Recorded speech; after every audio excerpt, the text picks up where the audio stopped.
নমস্কার, ভাগ্যবার্তা অনুষ্ঠানে আপনাদের সকলকে।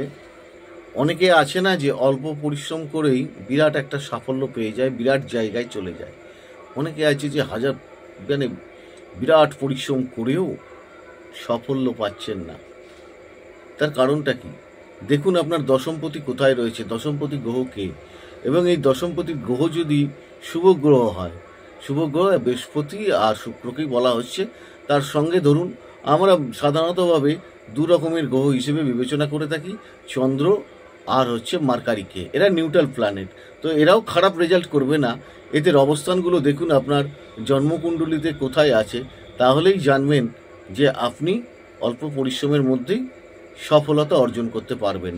চন্দ্র, বুধ, বৃহস্পতি আর শুক্র নবংশ চাটেও কিন্তু দেখতে লাগবে যে এরা কোথায় অবস্থান করছে। যদি শুভ নক্ষত্রে অবস্থান করে তাহলে জানবেন যে আপনি আপনার জীবনে অবশ্যই সফলতা পাবেন।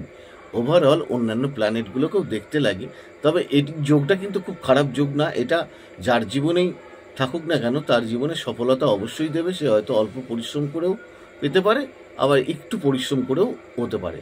তো আপনারা এই অনুষ্ঠানগুলো দেখুন, লাইক, শেয়ার, সাবস্ক্রাইব করুন।